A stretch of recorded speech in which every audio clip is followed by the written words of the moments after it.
고린도 교회는 문제가 많은 교회였습니다.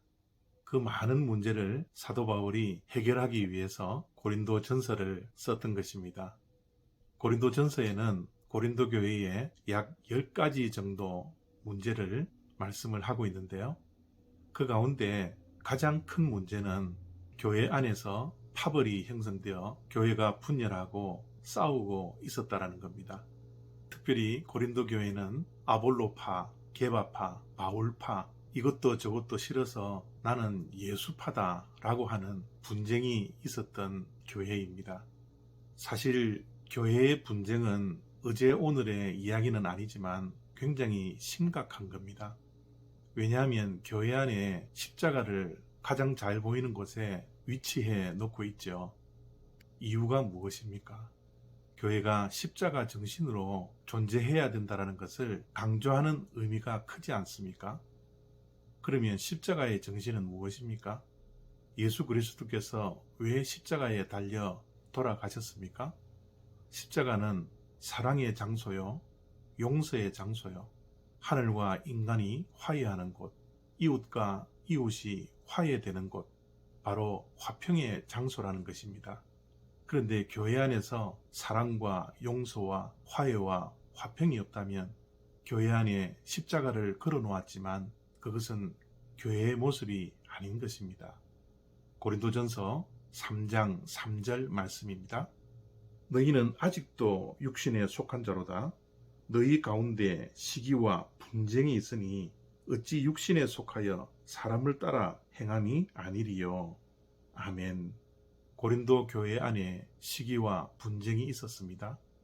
그러한 교회를 육신에 속한 자라고 말씀합니다. 육신에 속한 자의 반대말은 영에 속한 자입니다. 성령을 받은 자들이죠. 그렇다면 세상의 영을 받아 시기하고 분쟁하는 교회가 되지 않고 성령을 받아 하나님께서 베풀어 주신 은혜를 알고 깨닫는 교회가 되어야 합니다. 은혜라는 것은 무엇입니까? 나의 공로는 아무것도 없다라는 것이죠. 오직 하나님께서 공짜로 자격 없는 자들에게 선물을 준 것이 은혜이지 않습니까? 그 은혜를 알고 깨닫는 자는 자기 자랑을 할 수가 없습니다.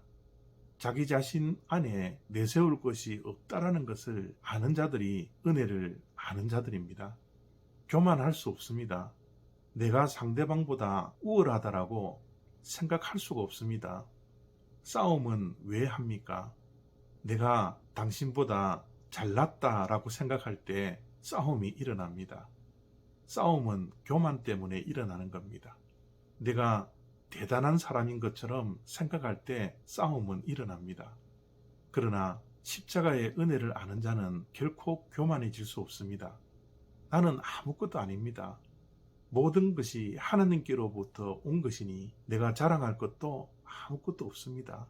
우리 모두가 죄인입니다. 모두가 죄덩어리들입니다.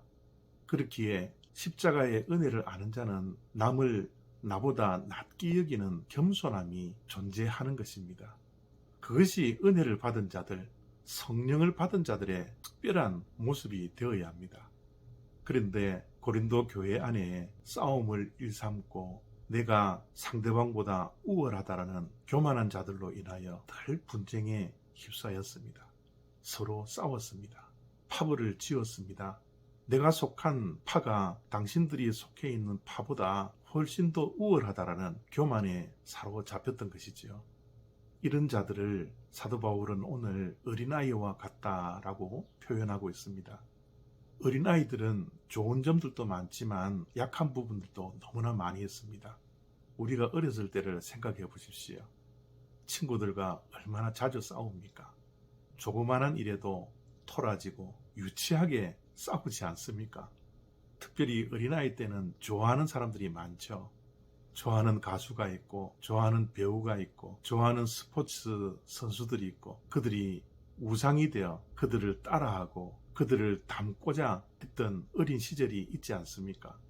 지금 고린도 교회가 어린아이와 같이 쉽게 토라지고 싸우고 자기들이 바라보는 교회의 지도자가 우상이 되어져 있는 그런 어린아이와 같은 모습 때문에 서로 으르렁거리며 싸우고 교회가 분열되는 세상의 영이 지배하는 교회가 되었던 것이죠.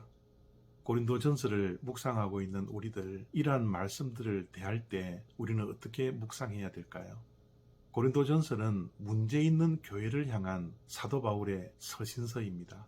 그렇기에 우리가 섬기고 있는 교회의 모습을 먼저 보아야 합니다. 우리가 섬기는 교회 안에는 이러한 모습들이 있지 않은지를 먼저 살펴보아야 합니다. 그리고 작은 교회인 가정을 또한 보아야 합니다.